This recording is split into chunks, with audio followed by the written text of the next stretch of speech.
Hamas पर Israel का दिखा विकराल रूप। गाजा में हमास चीफ के घर पर बरसाए बम।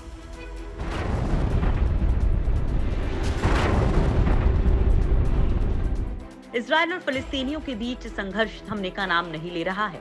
इजराइल और फलस्तीन के बीच जारी भीषण संघर्ष लगातार 7वें दिन भी जारी है। इजराइल के लड़ाकू विमान मिसाइल हमले करके तबाही मचा रहे हैं, वहीं हमास भी लगातार रॉकेट की बारिश कर रहा है। इजरायली सेना की माने तो सोमवार से लेकर अब तक हमास की ओर से 2500 से ज्यादा रॉकेट दागे गए हैं। तो इजराइल ने हमास के खिलाफ अपना अब तक का सबसे भीषण हमला शुरू कर दिया है। इसमें गाजा में हमास के मुखिया याह्या अल सिनवार के घर को भी इजरायली मिसाइलों ने मिट्टी के ढेर में बदल दिया। याह्या अल सिनवार 2017 से हमास का राजनीतिक और सैन्य विभाग प्रमुख है।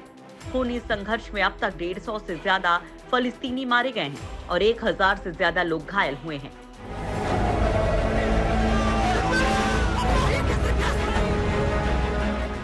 हमास के रॉकेट हमलों में इजराइल के भी कम से कम 10 लोगों की मौत हो गई है। आतंक की फैक्ट्रियों पर मोसाद का कहर। इजराइल अब आवासीय इलाकों में इमारतों को निशाना बना रहा है। इजरायली सेना का कहना है कि इन इमारतों में छिपकर हमास के हमलावर लगातार रॉकेट दाग रहे हैं। इजराइल ने रविवार को जोरदार मिसाइल हमला करके कम से कम 2 फलस्तीनी बहुमंजिला इमारतों को तबाह कर दिया। इस हमले से पहले इजराइल ने इमारतों में मौजूद लोगों से निकल जाने को कहा था। इन इमारतों में टीवी चैनल अल जजीरा और दूसरी कई समाचार एजेंसियों के ऑफिस थे। इजरायली खुफिया एजेंसी मोसाद के मुताबिक हमास इन समाचार एजेंसियों की आड़ में अपनी आतंक की दुकान चमकाता रहा है। इस एजेंसी में काम करने वाले लोग भी हमास के लिए अंदर खाने काम करते थे, लिहाजा ये ऑफिस आतंक की फैक्ट्री बना हुआ था। उधर इजराइल में भी हमास के रॉकेट हमलों के बाद लोग सुरक्षित स्थानों पर चले गए। इजरायली सेना के आयरन डोम सिस्टम ने ज्यादातर हमास के रॉकेट्स को मार गिराया। इससे पहले गाजा सिटी में शनिवार तड़के इजराइल के हवाई हमले में कम से कम 10 फलस्तीनियों की मौत हो गई। हमास के साथ लड़ाई शुरू होने के बाद से इजराइल के एक हमले में मरने वालों की ये सबसे ज्यादा संख्या है। इजराइल में बन रहे गृह युद्ध के हालात।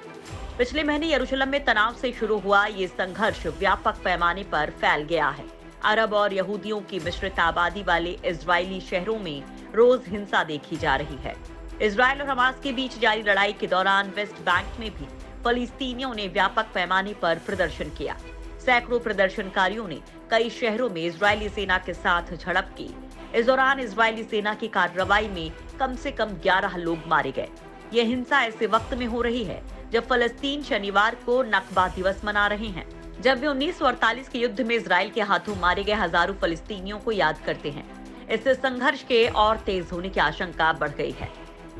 रंग नहीं ला पाई शांति की कोशिशें।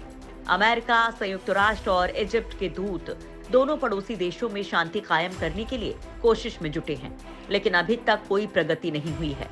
संयुक्त राष्ट्र सुरक्षा परिषद में आज इस अशांति को लेकर बैठक होनी है।